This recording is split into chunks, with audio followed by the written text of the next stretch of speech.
Bismillahirrahmanirrahim. Assalamualaikum warahmatullahi wabarakatuh.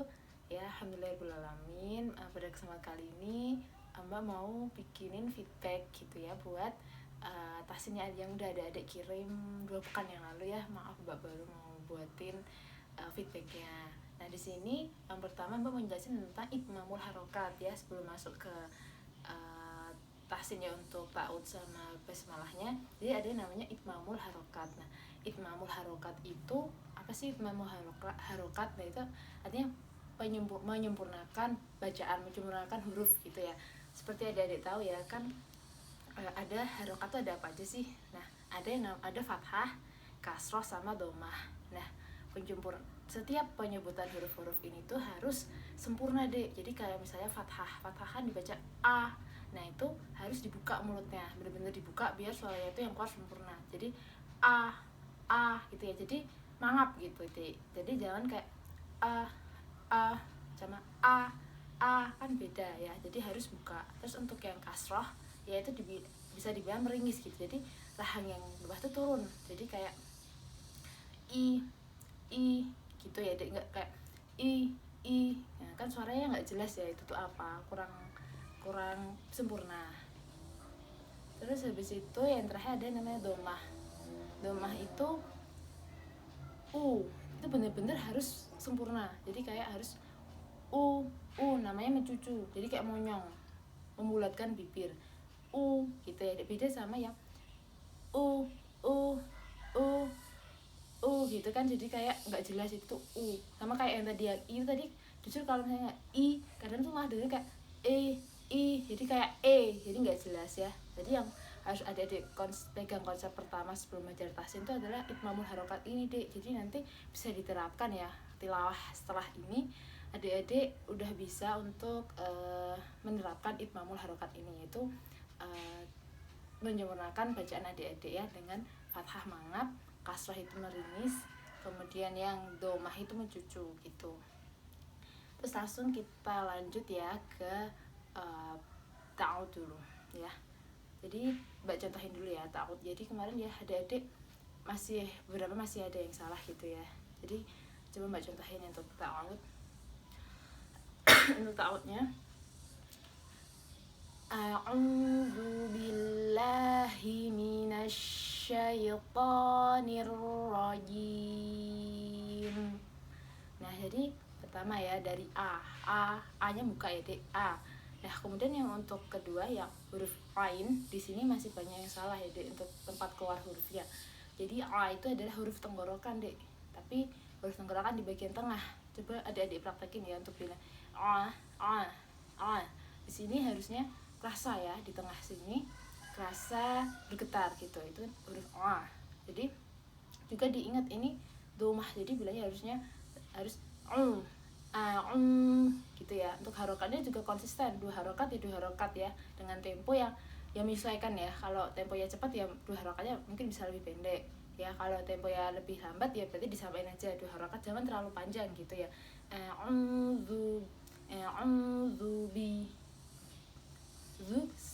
Kayaknya nggak terlalu bermasalah ya, Dek ya. Yang perlu diingat ini juga domah, jadi membulatkan bibir lagi. Bi di sini juga nggak bermasalah, cuma agak diturunin aja rahangnya gitu ya. Billahi di sini juga nggak terlalu banyak yang bermasalah ya untuk billahi gitu ya. H itu juga huruf tenggorokan, Dek, tapi di sini yang bawah, huruf tenggorokan bawah, jadi dirasain aja ya. Nanti yang bergetar itu yang bawah gitu. A'udzu billahi mi di sini juga nggak terlalu bermasalah ya, huruf bibir ya. Mi agak diturunin. Nasya. Nah di sini nah juga nggak bermasalah ya, cuma di sini ingat nanya itu masuk ke huruf shin. Nasya, jadi kayak harus ada penekanan dulu, harus ada tasdidnya ya. Tasdid kan harus masuk dulu gitu kan. Jadi kayak himinasya gitu deh. A'udzu billahi minasyaitonir rajim. Ini itu juga masih banyak ya yang bermasalah di huruf to. Jadi to itu tuh sama kayak huruf ta ya, keluarnya adik-adik bisa kan ya, ta.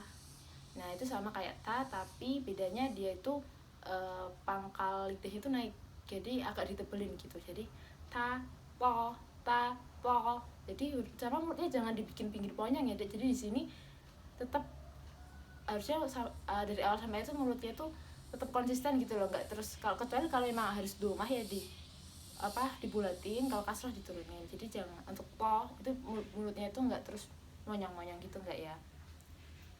A'udzu billahi minasyaitonir nirra. Nah, di situ juga ada tasdid, jadi masuk dulu, jangan niro. Itu kan nggak masuk. Kalau tasdid kan memasukkan kan hurufnya masuk ke huruf selanjutnya. Jadi nirrajim. Nah, yang terakhir ada yang namanya mad arif sukun, Dek. Jadi di sini dia bisa 2, 4 atau 6 harokat ya, Dek. Tapi di sini yang penting adik-adik konsisten aja ya, misalnya 4 ya 4 aja ya, kalau Mbak bisa pakai 4 ya, jadi nanti panjang deh, jadi nirrajim gitu ya. Kalau baca Al-Quran tuh dinikmati aja deh, jangan terburu-buru, jangan dihentak-hentak ya, karena ini ayat-ayat Al-Quran kita baca lembut aja, lemah lembut gitu ya, gitu ya. Lanjut ke yang basmalah ya. Dari yang basmalah itu yang pertama ada ya, Mbak contohin dulu aja. Jadi Bismillahirrahmanirrahim. Jadi yang pertama dari ba ya, nah ini masih bagian besar masih bermasalah di sini ya. Jadi bilangnya harusnya sa itu punya sifat hamas gitu ya, jadi alirkan, nggak diputus, jadi nggak bismillah misalnya gitu tuh enggak, jadi dialirkan dulu bismillah gitu ya, bismi gitu. Bisa sama kayak tadi millah, bismillahirrah. Ingat kalau ada tasdid itu masuk dulu ya ke hurufnya, bismillahirrah. Ini juga dialirkan ya, hirrahma, nggak diputus, hirrahma gitu enggak ya, jadi dialirin dulu baru masuk huruf selanjutnya. Dan juga ini kan hurufnya H ya, bukan H. Jadi H itu tuh hurufnya bersih ya. Jadi ini hurufnya juga huruf tenggorokan dari bagian atas ya. Jadi harus bersih hurufnya. Jangan sampai bismillahirrahmanirrahim. Jadi kayak kotor tuh enggak ya. Jadi bersih, tenggorokannya bersih. Bismillahirrahmanirrahim. Gitu. Bismillahirrahmanirrahim. Ini juga sama dialirin. Terus yang terakhir juga sama kayak yang tadi, yaitu mad arif disukun. Jadi him itu ya, Dek. Jadi udah selesai sampai bismillahirrahmanirrahim. Mbak ulangi lagi ya dari ta'awud ya. A'udzu billahi minasyaitonir rajim. Bismillahirrahmanirrahim.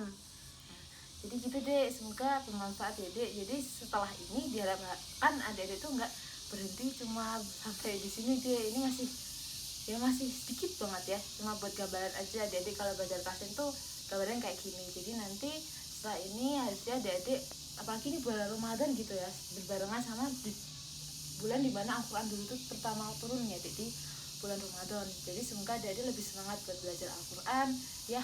Untuk belajar tahsin ini mbak nggak merekomendasikan adik-adik untuk otodidak ya Dek, karena ini tuh belajar Al-Quran, apalagi belajar cara membaca ya, tahsin ini tuh harus ada gurunya, biar adik-adik nanti ada yang ngoreksi kalau salah ya.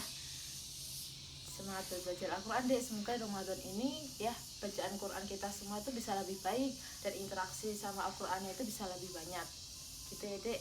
Terutama di Al-Fatihah ya, bayangin kita setiap hari itu berapa kali baca Al-Fatihah. Kalau bacaannya masih salah kan ya sayang banget gitu loh, karena Al-Fatihah tuh utama banget untuk sholat. Jadi setelah ini semoga pertama-tama Dede bisa lebih banyak belajar untuk soal Fatihah ya. Untuk video lengkap yang Al-Fatihah itu Mbak udah kirimkan ya di link yang dua Mbak kirimkan tentang link tahsin, itu kan udah ada caranya baca Al-Quran ya.